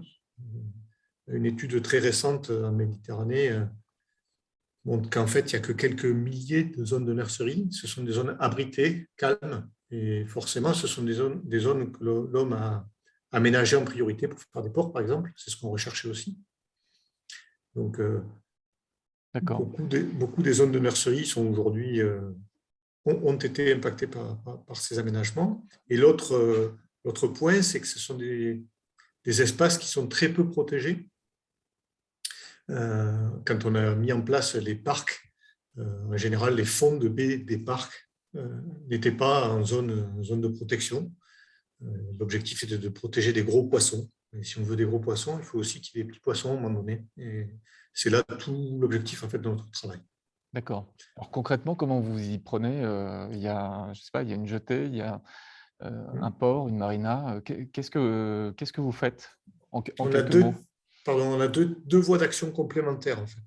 Soit on recrée de l'habitat artificiellement là où il a été détruit, c'est ce qu'on appelle les bio-huttes, les huttes de biodiversité. Donc on installe ces habitats sur une digue, sur une jetée. Ce sont des modules petits, construits uniquement en matériaux recyclables et recyclés, de l'acier, des coquilles d'huîtres qu'on récupère en tant que déchets conchylicoles, ça peut être du bois. Et en fait, on vient l'installer. Et notre modèle économique n'est pas basé juste sur la vente d'un objet, il est bien basé sur la garantie d'une fonction. Donc on est dans une optique d'économie de la fonctionnalité.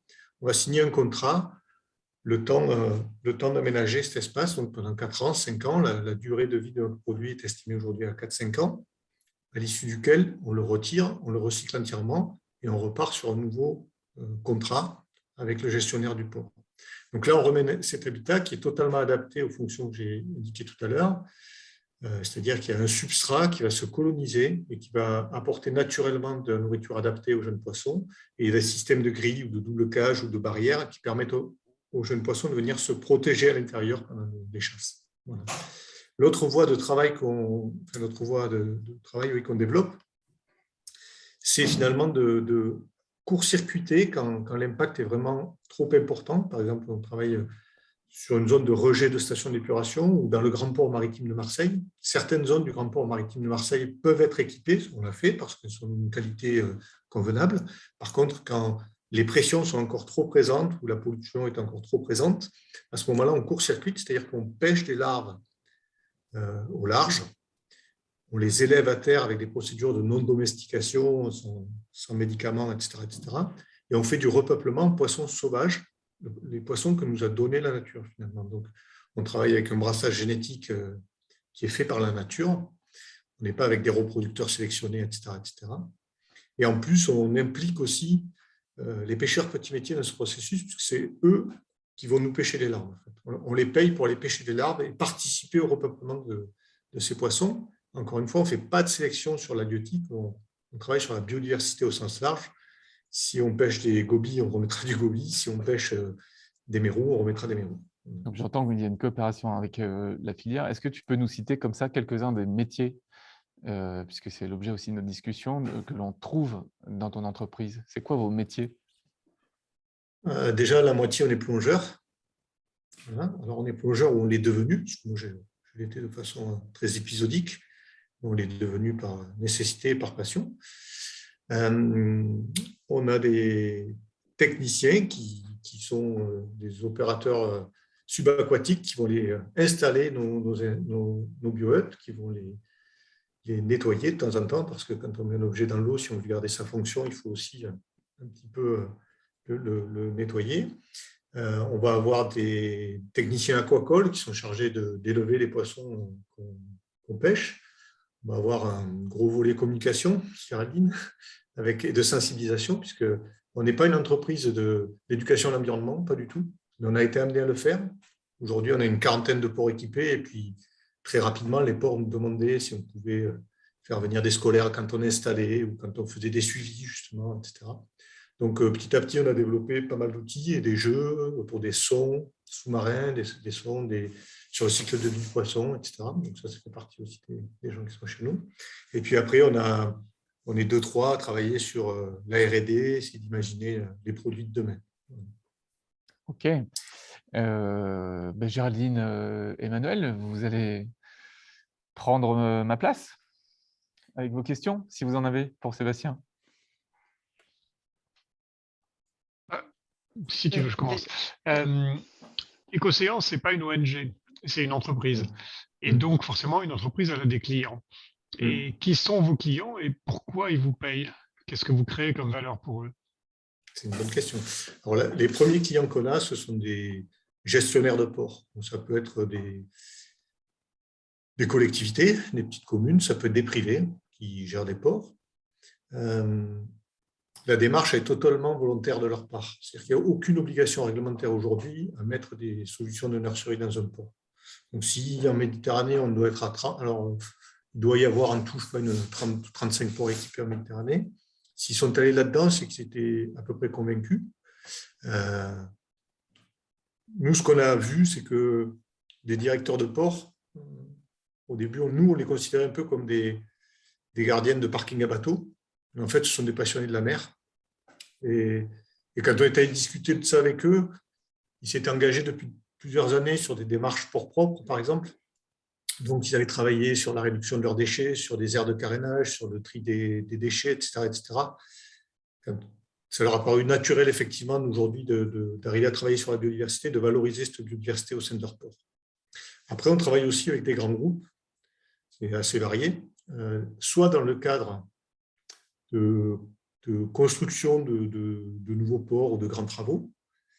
Notre politique par rapport à ça, nous, ce qu'on leur apporte là, c'est une solution.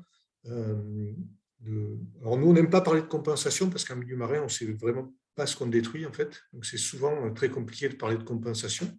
Et donc, on leur apporte une brique qui leur permet d'apporter cette brique de biodiversité qui pourrait être détruite, ou en partie, en tout cas. Notre position, c'est de dire, nous, on intervient une fois que toutes les démarches réglementaires sont faites. C'est-à-dire qu'on ne veut pas être on veut pas servir d'alibi à la destruction d'un espace. Par contre, à partir du moment où une décision est prise, qu'un port va être construit, que la digue est conçue, elle est imaginée pour avoir sa fonction de digue, nous, on va venir travailler dessus pour essayer de lui redonner certaines fonctions qui sont détruites. Voilà. Ça, c'est notre position. Après, l'expérience que j'ai citée sur une station d'épuration, c'est à Toulon avec Veolia, où là, dans le modèle économique, on a intégré finalement la reconquête du milieu marin au droit de la station d'épuration dans le prix de l'eau. Donc ça, c'était un modèle économique un peu particulier, ce qui fait qu'en fait, dans la facture d'eau, il y a 1 ou 2 centimes, enfin, c'est indolore qui est dédié à ça et qui permet finalement de mettre en place des actions de grande ampleur. Voilà. Donc les motivations, elles sont assez diverses finalement pour nos clients. On peut être sollicité assez souvent pour des opérations qui s'approchent du greenwashing, que nous on suspecte. Donc ça nous arrive assez souvent d'en refuser aussi, quoi. Ou de ne pas répondre dans certains appels d'offres. On estime que les dégâts sont trop importants et qu'il n'y aura pas grand-chose à faire derrière. Géraldine, est-ce que tu veux poser une question à Sébastien? Oui, est-ce qu'il y a des moyens de mesurer l'impact après? Enfin, comment on sait si ça marche, à quel point ça marche, quels sont les résultats de ces nurseries? Ouais, merci pour cette question parce que en fait, c'est assez rapide. J'ai voulu dire plein de choses et puis je n'ai pas eu le temps de tout structurer. Mais ça, c'est une très bonne question. En fait, l'objet, il est extrêmement simple, il est vraiment basique. Mais derrière, on a 3 thèses dessus. On a énormément travaillé avec l'Université de Perpignan, notamment, qui est un peu un spécialiste de ces questions de nurserie côtière, et qui ont montré d'abord à l'échelle de l'objet que ça répondait bien à ces fonctions de nurserie, donc effectivement qu'il y avait une vie adaptée qui se mettait en œuvre, etc., que la fonction de protection était effectivement efficace, donc ça s'est fait en aquarium, avec des prédateurs, des petits poissons, etc., etc. Puis après, ça a été fait à l'échelle d'un port, en comparant différents ports, avant, après. C'est des milliers et des milliers et des milliers d'heures de plongée. Et aujourd'hui aussi d'écoute, parce qu'on écoute la biophonie, donc on travaille aussi avec ces nouveaux outils. Et donc, c'est principalement la recherche qui nous a apporté ça. Nous, comme l'a précisé Emmanuel, on n'est pas une boîte de recherche, on n'est pas une ONG, on est une entreprise privée, mais on travaille énormément sur la recherche. Et dans le modèle de développement d'entreprise, ça aussi, c'est un principe depuis la création d'entreprise, en fait. Il y a 0 € qui est reparti sur les actionnaires. Et en fait, on réinvestit tous les ans dans de la recherche. Donc, on a la capacité aussi à pouvoir aller mobiliser des fonds, à lever des fonds en cofinancement. Voilà. Très bien. Merci Sébastien. Je crois, mon ami Baptiste, y a-t-il des questions? Juste, moi, je Oui. voulais juste répondre à une question du public de tout à l'heure. Est-ce que c'est possible de faire ça Ah, mais sur les si métiers? Si Baptiste est d'accord, moi je suis d'accord. Bien sûr, vas-y, Sébastien. Voilà, sur les métiers. En fait, sur les métiers de l'environnement, j'ai envie de dire inventez-les. Voilà. Aux jeunes, ce qu'on leur dit souvent quand ils viennent nous voir, c'est inventez-les. Il y a 10 ans, quand je dis on, parce que là j'étais déjà dans l'entreprise, quand on a commencé à travailler sur ces histoires de nurserie, quasiment personne ne savait ce que c'était qu'une nurserie côtière. Il y avait quelques scientifiques qui travaillaient sur le sujet, et on s'est dit, mais là, c'est quand même un point essentiel du cycle de vie, est-ce qu'il n'y a pas quelque chose à faire? Et je pense qu'il y a beaucoup de métiers qu'on va pouvoir inventer ou transformer. C'est juste une parenthèse. Ah, mais Non, super, je plus vois, c'est totalement raccord avec ce que nous aimerions également partager avec Openland. Donc, un grand merci Sébastien pour cette remarque. Baptiste, Et justement, ça me fait faire une belle transition par rapport à une question qui a été posée par Vincent à propos des formations. Voilà, je vais prendre l'exemple d'Ecocéan. Aujourd'hui, dans la masse salariale qui constitue l'entreprise, c'est quoi les formations qui ont été suivies, les chemins, les parcours en tout cas, pour pouvoir accéder à ce type d'entreprise? On a une partie des personnes qui viennent de l'aquaculture, d'autres qui viennent de formation de plongeurs professionnels, comme nous, on a formé à la biologie. Et la plupart ont fait des études scientifiques en biologie marine, on va dire. Voilà. D'accord, ok. Merci. Mais en fait, les formations universitaires sont quand même aujourd'hui assez développées en biologie marine. Et elles peuvent ouvrir effectivement ce genre de métier. Tu en connais aujourd'hui en France, voilà, qui sont pertinents par rapport à ce sujet? Les deux co-dirigeants, Gilles et moi, on est issus de l'université de Perpignan. Donc je ferai la promotion de cette université ici. Elle est non pas de façon sentimentale, mais parce que c'est vrai qu'elle est assez efficace et elle est en collaboration depuis très, très, très, très longtemps avec l'université de Barcelone aussi, dans une approche voilà, comme ça. Sur Marseille, il y a beaucoup de choses qui se font de manière très intéressante. Là, on a une thèse CIFRE qui démarre avec l'université de Côte d'Azur. Donc, je vous parle de Méditerranée parce que c'est celle que je connais le plus et avec lesquelles on interagit beaucoup. Après, sur les formations un peu plus techniques, type Intecmer, etc., on a aussi on a au moins 2-3 salariés qui viennent d'Intecmer. Voilà. tu disais Sébastien que tu parlais d'inventer les métiers. Donc là, dans ton cas d'inventer et de créer une entreprise, est-ce qu'il y a d'autres entreprises qui font des choses similaires? Est-ce que c'est un secteur qui se développe? Est-ce que ça existe ailleurs, en France et dans le monde? On n'est pas très nombreux sur ce sujet très particulier des ports. On a une concurrence qui est apparue en France, principalement autour de grands groupes. Je peux le nommer ici, mais c'est Suez avec Marinov et puis Seaboost, qui est une filiale d'Egis. Et au niveau international, il y a EcoConcrete, là, qui est une entreprise israélienne avec laquelle on est en contact aussi régulièrement. Voilà. Donc ça se développe petit à petit.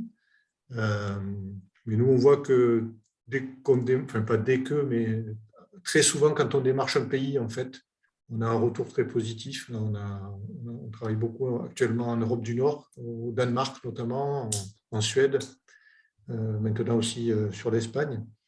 Et on voit qu'il y a une vraie attente en fait, dans les espaces portuaires sur ces sujets-là. On a un intervenant qui s'est glissé dans le public pour poser une question. Enfin, faire une remarque. Emmanuel. Tu veux la dire à l'oral? Non, c'était par rapport à cette question de la formation. Et effectivement, moi, je vois souvent passer des très bons projets en tant que président d'Intermed, qui est un incubateur à Marseille spécialisé dans la transition et l'économie sociale et solidaire. Et je suis bluffé par la qualité des projets. Et ça n'a souvent rien à voir avec la formation initiale des personnes. C'est-à-dire qu'on apprend beaucoup par porosité, par contact, par ses lectures, par sa sensibilité. Et il n'y a pas qu'à l'école qu'on apprend, heureusement. Baptiste, y a-t-il d'autres questions? Ouais, il y a une question que j'ai envie de poser spontanément à Sébastien. Voilà, est-ce qu'on pourrait demain utiliser la méthode que vous développez chez Ecocéan pour l'utiliser dans les ports, pour développer ou favoriser le développement des espèces menacées, je pense à la lotte ou au homard, et espérer pouvoir reconstituer un petit peu leur population demain? Oui, je le pense vraiment. Voilà. Si on prend l'exemple du mérou, en Méditerranée, le mérou était une espèce menacée. Bon, il a tendance aujourd'hui à être à nouveau en plutôt bonne forme dans les zones protégées. Mais dans nos habitats, on a trouvé un premier mérou il y a quelques années dans un petit port, près de la côte rocheuse et près d'une aire marine protégée. Donc on s'est dit, super, c'est un effet de l'aire marine. Et puis progressivement, on s'est aperçu qu'on en trouvait dans énormément d'endroits et des endroits complètement improbables, en plein milieu d'une côte sableuse qui n'est absolument pas l'habitat du mérou. En fait, tout ça, c'est pour dire que les larves, elles dérivent. À partir du moment où on trouve un habitat qui est un peu favorable pour se développer et protégé, normalement, elles doivent pouvoir se développer. Et d'ailleurs, sur le mérou, on a fait une thèse avec l'Université du Maroc spécifiquement sur cette espèce, parce qu'on s'est aperçu que nos habitats étaient très favorables à ce type d'espèce. Voilà. Et sur le homard, oui. Sur la lotte, je ne connais pas très bien son cycle de vie, mais il n'y a pas de raison que ça ne fonctionne pas. Et ben voilà, avis aux vocations, puisqu'il y a tant de métiers à inventer. Un grand merci à toi, Sébastien. Et pour clore ta séquence, je vais te demander, à ton tour, de nous présenter ton inspiration artistique. Alors, Encore une histoire de masque, mon Dieu. Il s'agit d'une photo qui a été prise en Blackwater, c'est-à-dire en pleine nuit, par mon collègue de travail qui s'appelle Rémi Dubas, qui est aussi un plongeur photographe émérite. Voilà. Donc, il s'agit d'une post. Ah, nous avons perdu Sébastien. Dommage, nous étions suspendus à tes lèvres. Bon, on va supposer que la connexion va se rétablir dans un instant. Et d'ici là, sauf si je laisse un court instant pour voir si ça revient tout de suite. Oui, non, oui, non. OK. On va passer voilà, à la séquence suivante avec Jérémy Gobet, qui est artiste, fondateur du projet Corail Artefact. Donc, on va rester les pieds dans l'eau, et même un peu plus, sans doute, avec toi, Jérémy. Bonsoir, Jérémy. Bonsoir. Ça va bien? Oui, ça va et toi? Ouais, très bien. Je suis très heureux, et ici, à OpenLand, on est très heureux de t'avoir avec nous parce qu'on cite très, très, très souvent le projet Corail Artefact comme un activateur justement d'imaginaire de ce que pourrait être notre économie demain, une économie qui répare et qui prenne soin du vivant tout en créant de l'emploi. Et je voudrais juste déjà commencer par te présenter. Tu es artiste, hein, c'est ça, c'est comme ça que tu définis, artiste plasticien? C'est ça, tout à fait. Comment t'es venu c'est quoi ton histoire avec les coraux, en fait?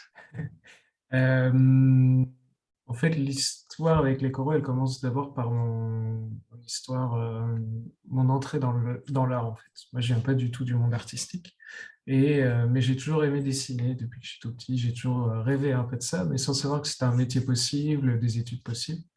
Et alors, j'ai fait un bac scientifique. Ensuite, j'ai fait un an d'école d'architecture parce que j'essayais de trouver un métier un peu compromis avec une part créative et quand même une partie un peu plus stable.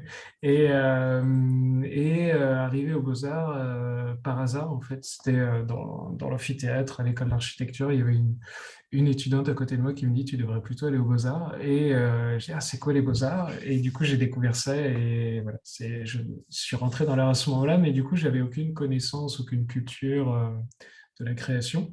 Donc, j'ai un peu tout appris, vraiment découvert la création contemporaine, la création moderne, voilà, toute la création artistique d'un coup. Et j'ai appris beaucoup de techniques et au bout d'un moment, arrivé à mon premier diplôme, j'ai voulu déterminer quelle pierre j'allais apporter à l'édifice. En fait, quelle serait ma pratique vraiment et ma façon de créer. Et j'ai toujours travaillé à côté de mes études pour les financer. J'étais serveur, déménageur, boulanger, j'ai fait beaucoup de métiers. Mais j'ai beaucoup aimé ça pour voilà, échanger avec les gens et me rendre compte vraiment de ce que vivaient les gens autour de moi. Et tout ça se passait à Nancy, en Lorraine. Et j'entendais beaucoup de gens à l'époque où j'étais au Beaux-Arts, j'étais surtout serveur. Et j'entendais beaucoup de clients qui parlaient d'une usine qui fermait, voilà, un atelier qui fermait, etc. Ça revenait souvent.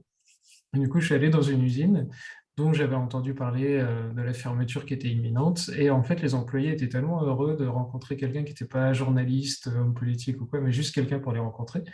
Et ils m'ont dit, bah, toi qui es jeune, tu es artiste, on te donne les derniers résidus, les derniers textiles qui ont été produits dans cette usine et fais quelque chose avec, parle de nous à travers l'art. C'est là que mon travail artistique est vraiment né, c'est aller à la recherche de savoir-faire, d'histoire, d'histoire d'hommes, de femmes, de techniques, et d'essayer de les remettre en jeu avec des enjeux contemporains. Donc ça a été dans un premier temps surtout lié à l'aspect social et économique, les textiles étant très liés aux premières révoltes ouvrières. Enfin, voilà, il y avait toute cette filiation sociale. Et assez rapidement, l'aspect écologique est venu, mais de manière vraiment instinctive, presque de bon sens. J'allais beaucoup dans des usines et je me dis, bah, comme les intervenants l'ont tous, je pense, évoqué un peu à leur manière, une activité, ça passe par les ressources. Donc voilà, petit à petit, l'écologie est arrivée. Et en fait, les coraux, c'est surtout arrivé par hasard. En fait, j'allais du coup souvent dans les Maüs, les braderies pour trouver des objets du passé à réinventer. Et j'ai trouvé les coraux. Ils étaient dans une caisse sous une table. Personne ne savait ce qu'ils faisaient là. Du coup, je les ai récupérés et j'étais vraiment fasciné par ces sculptures de la nature. Et au départ, j'en ai fait des œuvres, en fait, des sculptures. Je les ai continuées avec différents matériaux, du tricot, des chevilles de chantier, du plâtre, vraiment dans l'idée de reproduire la nature, de me mettre à la hauteur de la nature en tant qu'artiste. Et c'est vraiment là où le travail autour du corail est né dans ma pratique. Et je crois, et arrête-moi si je me trompe, que tu as été amené à exposer sur enfin, ton art. Tu as été identifié, je crois, et invité pour une résidence artistique dans le Puy-de-Dôme, qui t'a permis d'entrer en contact et d'ouvrir une nouvelle phase de ton histoire, c'est ça? C'est ça, tout à fait. Donc, alors, la découverte des coraux, c'est en 2010. Et donc, j'ai fait toute une série d'œuvres autour de ça. Et chaque œuvre représentait une nouvelle connaissance que je pouvais acquérir sur le sujet, jusqu'à même préparer un projet de doctorat en trois sciences autour du sujet. Donc, j'avais vraiment fait beaucoup de recherches en amont. Et j'avais même déjà un peu l'idée de me dire, tiens, est-ce que mes sculptures ne pourraient pas aider le corail? Je savais que le corail était en danger et tout ça. Il y avait déjà un peu ces prémices. Mais vraiment, le projet Corail Artefact et mon travail autour du corail a vraiment pris une autre dimension, comme tu le disais, grâce à une invitation. Donc, c'est une association qui s'appelle HS Projet et qui crée un événement qui s'appelle le Festival international des textiles extraordinaires, qui a lieu à Clermont-Ferrand, mais qui a vraiment un réseau tout autour dans tout le territoire de l'Auvergne-Rhône-Alpes. Et moi, j'ai cherché un peu des savoir-faire sur lesquels m'appuyer pour, là, comme tu dis, j'avais une carte blanche pour faire une installation monumentale dans une très grande salle d'expo. Et à travers ces recherches, j'ai découvert la dentelle du Puy-en-Velay. C'est une dentelle particulière qui est faite au fuseau, donc c'est avec des couches de bois. Et le motif traditionnel de cette dentelle, qui s'appelle le point d'esprit, quand j'ai découvert, j'ai eu un flash et je me suis dit, mais c'est fou la ressemblance entre ce motif de dentelle et le dessin d'un des squelettes de coraux d'une des espèces que j'utilisais dans mes œuvres. Et sachant que le corail était en danger, et surtout voilà, au niveau de la reproduction, je me suis dit, est-ce que cette dentelle ne pourrait pas aider, donner un coup de pouce au corail? Alors, je savais que les chercheurs voulaient essayer de trouver ce qu'on appelle un tuteur, un substrat, pour capter plus de larves au moment de la ponte des coraux. Et ce substrat, de base, il avait 3 critères, rugosité, souplesse et transparence. Et du coup, quand j'ai vu cette dentelle, je me suis dit, mais c'est exactement ça. Et en plus, l'avantage de la dentelle, c'est qu'elle peut être tissée en fibre. Et il y a beaucoup de fibres qui sont biosourçables, biodégradables. Donc voilà. Et c'est là où j'ai eu l'idée de lancer Corail Artefact. Donc ça, c'était la première étape. Et ensuite, j'ai aussi listé tous les enjeux liés à la disparition des coraux, essayer de trouver des solutions qui réunissent vraiment l'art, la science, l'industrie, les savoir-faire et l'éducation pour embarquer tous ces différents domaines autour d'un projet alors artistique de base, puisque je suis artiste, mais aussi avec des enjeux économiques et de société pour vraiment trouver une solution concrète. Et là, et encore une fois, tu me corriges si je me trompe, mais tu as amené cette entreprise qui s'appelle La Fontanille à prototyper, enfin vous avez prototypé ensemble en partant d'un projet et d'une inspiration artistique, un projet industriel. Vous avez prototypé les tuteurs dont tu parles, qui ressemblent un peu des bouquets de tuteurs avec des branches en coton biodégradable, enfin en textile biodégradable. Et l'idée, c'était tout simplement de faire un test, c'est ça? C'est ça, alors donc ça c'était en début 2018. Donc Fontanil était la première entreprise avec qui j'ai collaboré. Depuis, on a changé de partenaire pour le développement du projet. L'idée à la base, c'était de tester la dentelle traditionnelle. Donc on a pris de la dentelle point d'esprit en coton et on l'a mis en contact avec du corail à différents stades, avec des larves, avec des boutures, et voir comment ça réagissait. Déjà, valider un peu l'hypothèse que du corail pouvait pousser sur de la dentelle, parce que c'était déjà pas gagné. C'est un petit peu fou à l'époque. Et donc là, ça a été les tests qu'on a réalisés jusqu'en 2019. Et on a validé cette hypothèse. Et on a vu aussi des points d'amélioration, c'est-à-dire que le coton n'est pas forcément la meilleure matière à utiliser dans l'eau, par exemple, ça se dégrade vite, et ce n'est pas la matière la plus écologique non plus, puisqu'elle est gourmande en eau pour sa production. Troisième point négatif du coton, c'est que moi, l'idée, c'est depuis le début, c'est aussi de travailler avec les populations locales et les ressources locales. C'est-à-dire, moi, je crée des solutions que j'appelle sous forme d'équation avec des variables. Et les variables, c'est les ressources et les populations locales. Donc, l'idée, c'est d'adapter à chaque fois. C'est pas de produire des kilomètres de dentelle en France et de les envoyer un peu partout avec un bilan carbone atroce. C'est vraiment travailler sur place avec des ateliers différents. Et du coup, depuis 2019, là, comme je dis, fin 2019, début 2020, donc là, renouvellement des partenaires pour aller plus en amont dans le développement. Et là, j'ai testé différentes matières. Ça a été des matières animales, des matières végétales. Et le constat, c'est que donc, j'ai trouvé des matières plus propices que le coton, mais jamais la matière idéale. Donc là, depuis fin de l'année dernière, je suis en train de développer ma propre matière, un propre biopolymère, qui pourrait être utilisé à la fois pour la dentelle et pour d'autres solutions corail artefact. Par exemple, là, j'ai déposé mon premier brevet sur une solution de bouturage entièrement écologique. On a aussi des contenants anti-plastique. On a tout un champ d'action.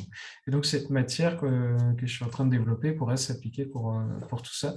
Et cette matière, le critère très important, parce que ça n'existe pas aujourd'hui, c'est une matière 100% made in France, des ressources premières jusqu'à la transformation, 100% biodégradable et 100% issues du milieu marin. Okay. Donc, avec l'idée, si ça fonctionne, de faire émerger une filière française et donc de créer des emplois. On reboucle la boucle. Voilà comment, en s'inspirant des coraux et de leur beauté, puisque c'est de là que tu es parti, tout simplement, de cet émerveillement initial, on arrive à faire ce dont parlait tout à l'heure Sébastien, c'est-à-dire inventer des choses et des métiers qui n'existent pas aujourd'hui. Et ça, alors, il y a différents degrés, je dirais, d'objectifs à travers ce projet. Il y a déjà d'une part de démontrer que l'art contemporain a sa place aussi dans les grands enjeux de notre époque. Moi je suis client vraiment d'artistes conceptuels, d'artistes qui sont déconnectés du contexte, mais je dirais qu'il faut contrebalancer ça aussi avec des artistes qui sont impliqués au jour le jour et qui mettent leur créativité et leur force de pensée au service de solutions. Et pas que non plus dans la médiation, dans la sensibilisation, qui est une part importante, mais voilà, on a un peu tendance souvent dans l'art à montrer du doigt en disant « regardez, c'est pas bien », à dénoncer, mais on ne va pas souvent non plus jusqu'à proposer des solutions. Donc ça, c'est vraiment un des enjeux importants. Et l'autre enjeu aussi, c'est de se dire que pour moi, un projet qui a vraiment l'ambition de changer les choses au niveau environnemental, il doit embarquer les différents domaines de la société. Et l'art peut être ce liant-là, c'est-à-dire qu'on peut avoir la meilleure solution du monde pour le corail, par exemple, mais si on n'a pas de quoi la financer, c'est très compliqué. Si les populations locales ne sont pas impliquées, ben, du coup, elle ne prendra pas. Si le public n'est pas touché aussi par cette solution, voilà, il faut vraiment réunir tous ces critères pour moi pour avoir un projet qui aboutit. Et au fond, la finalité, alors vous en avez parlé aussi, c'est pas le corail qui va mourir finalement, c'est plus les êtres humains qui ne vont pas survivre si le corail continue à être abîmé, mais c'est plutôt d'être inspirant. Le corail, pour moi, c'est un symbole, c'est vraiment une espèce primitive dont on a tous besoin pour survivre, mais c'est aussi un symbole et vraiment l'idée, c'est d'inspirer, c'est-à-dire un artiste peut essayer des choses et voilà, de montrer en fait à chacun que c'est possible, qu'il faut croire en ses idées, qu'il faut travailler, mais qu'en réunissant l'inspiration et le travail, on peut peut-être arriver à bouger les choses. Ok, super Jérémy. La connaissance, l'émotion et l'action. Tête, cœur, main, ça nous va très bien, nous aussi. C'est aussi pour ça qu'on cite très très souvent ton parcours de vie et Corail Artefact. Et on est vraiment très touchés de t'avoir eu ce soir avec nous. On pourrait continuer comme ça pendant des heures. Malheureusement, il y a un horaire à tenir, qu'on me rappelle dans mon oreillette. Voilà. Donc, Jérémy, je voulais t'adresser un grand remerciement. On va revenir un court instant à Sébastien, puisque la technologie, ou plutôt la non-technologie, la coupure du réseau, tu as coupé le sifflet tout à l'heure. Ouais, je m'excuse, c'était effectivement Aucun problème. un problème de coupure réseau. Je vais être très bref, du coup. En fait, c'est une photo que j'aime beaucoup qui a été prise par un collègue à moi. En fait, on a cette petite larve de rouget là, en pleine mer, qui était prise à plusieurs kilomètres large de la côte, en pleine nuit, pleine lune, ce qui est important. Et cette petite larve-là est à la croisée des chemins, un peu comme nous. Alors, elle, on ne sait pas d'où elle vient, mais on sait où elle va. Nous, on sait d'où on vient, mais on ne sait pas trop où on va. Peut-être que tous les deux, on va y arriver. Voilà, je vous remercie. Eh ben, merci Sébastien pour ces derniers mots. Avant de vous rendre l'antenne à toutes et à tous, je voudrais déjà vous remercier, faire un petit clin d'œil, voilà, on le fait à chaque fois, à cette photographie qui a inspiré notre direction artistique et les images que vous voyez sur ce thème de la régénération, voilà, inspiré de cette vue, cette prise de vue au-dessus de New York, au début, un siècle dernier, j'allais dire, mais déjà bien entamé. Le déjeuner au-dessus du gratte-ciel, en haut du gratte-ciel, plus exactement. Charles Clyde Ebets, voilà, un document qui date de 1932, et de l'agence Corbis, que nous remercions. Je voudrais remercier évidemment, d'abord, ah oui, j'allais oublier, faire un petit clin d'œil à tous nos amis Openland qui sont en train de porter ce projet avec nous un peu partout en France, à Lorient, à Angers, à Biarritz, à Montpellier et dans la Drôme également. Merci à toutes et tous. Et la prochaine fois, probablement l'épisode numéro 4 de Régénération sera coproduit par plusieurs fabriques Openland. On a hâte d'y arriver. Merci aussi à nos partenaires amis écosystèmes qui sont là à Nantes et en France et qui nous ont aidés ou soutenus. Et puis, pour finir, merci à vous quatre, Emmanuel, Géraldine, Sébastien et Jérémy, pour votre présence avec nous ce soir. Vraiment un merci du fond du cœur. Et puis, nous sommes tous connectés et travaillons dans la même direction. Je vous laisse un petit mot à chacune et à chacun, si vous voulez dire un petit mot avant de nous Géraldine, si tu veux. Ouais, merci. Déjà, merci beaucoup, Walter, et puis toute l'équipe d'Openland. C'était génial d'être là ce soir. Moi, si j'ai un truc à dire, je rebondis sur ce truc il y a tout à inventer, et c'est pas que dans les métiers. En fait, ce qui se dessine devant nous avec la biodiversité et le vivant, c'est la guerre des imaginaires. Et il y a plein de choses à créer, plein de choses à imaginer, plein de choses à inventer. Et ça peut être génial. Donc, il faut que ça soit génial, et ça va être génial. Voilà. Donc, imaginons et émerveillons-nous aussi. Sébastien? Bon, soyons ou restons positifs, persuasifs. C'est important pour moi. Voilà, et puis, les générations futures, continuons aussi à les impliquer dans cette aventure, mais de manière très positive. Merci. Jérémy? Je dirais peut-être ce qui était bien ce soir, c'est d'avoir eu des exemples concrets d'action et peut-être encore une fois encourager chacun à réfléchir à quelles idées pourraient émerger aussi encore à nouveau de ces discussions. Je pense qu'il y a encore une sorte de plafond de verre aussi pour certains de se lancer. Et je pense que déjà d'oser énoncer ces idées, c'est un premier pas. Et je pense qu'on a toujours besoin d'innovation, de création, de créativité. Et encore une fois, dans tous les domaines de la société, c'est toujours important d'insuffler la créativité et l'innovation. Donc, encore une fois, ce message d'inspiration et de se dire, voilà, vraiment croire en soi, croire en ses idées. Et n'hésitez pas, voilà, pour les spectateurs qui nous regardent, si vous avez des idées à partager, on peut aussi les partager via les réseaux sociaux de Corail Artefact ou quoi, pour essayer de créer un peu cette chaîne d'inspiration et de réseau et de soutien. Avec grand plaisir. Merci Jérémy. Emmanuel. Un grand merci à tous aussi. Jérémy, ça a été bluffant, très inspirant et vraiment une parfaite synthèse de tout ce qu'on s'est dit là sur les nouveaux imaginaires et la construction de tout ça. Je crois qu'un jour, on se posera la question de dire mais comment on a pu vivre comme ça, comment on a pu vivre dépendant du pétrole, comment on a pu vivre en lutte permanente les uns contre les autres et contre la nature. Et voilà, c'est en train de se construire ici. J'ai envie de reprendre à notre compte le slogan des parcs naturels régionaux, c'est l'avenir s'invente ici, ici et maintenant. Et franchement, à tous ceux qui se posent des questions, tu l'as dit Walter, et Jérémy l'a dit aussi, vous n'êtes pas seul et vraiment, faites-vous aider, mettez-vous en réseau les uns avec les autres, ça donnera une puissance colossale. Eh bien, un grand merci Emmanuel. Et déjà, vous savez où nous trouver, nous tous, là, qui sommes autour de cette soirée, chacun avec ses angles différents, ses apports, ses imaginaires et ses métiers et compétences. Donc, bravo à tous les quatre. Encore une fois, merci d'avoir été là et un grand merci à toute l'équipe Openland, évidemment, qui porte ce projet avec également beaucoup d'ambition et beaucoup d'espoir et un esprit très coopératif, je le rappelle. Et notamment pour toutes les personnes qui ont préparé activement ce webinaire, que ce soit Kathleen, Marine, Anne, Baptiste et Pascal. Merci à toutes et tous et merci à toute l'équipe qui grandit et que je ne peux pas citer totalement ce soir.